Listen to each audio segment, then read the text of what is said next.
Pochi pullman e troppo affollati. La denuncia di una studentessa del liceo scientifico di Varese, a fronte dei disagi registrati in questa prima settimana di scuola. I problemi, secondo quanto riferito dalla studentessa, si verificherebbero in modo particolare nei pressi delle stazioni dei treni di Varese, dove i mezzi, quelli diretti a Masnago in particolar modo, non sarebbero sufficienti per l'utenza. Un insulto a tutte le norme sanitarie imposte fino ad ora, afferma la studentessa. Quali le cause?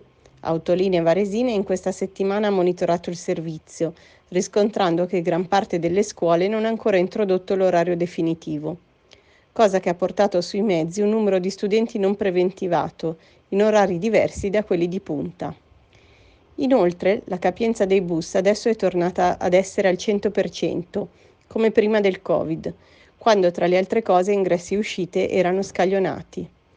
Non ultimo, durante l'emergenza sanitaria le istituzioni hanno garantito corse extra sulle linee urbane ed extraurbane, corse che adesso sono state soppresse. Quindi, fatto salvo qualche aggiustamento del servizio, si tratta di un ritorno al passato, alla normalità, con i vecchi disagi che questo comporta.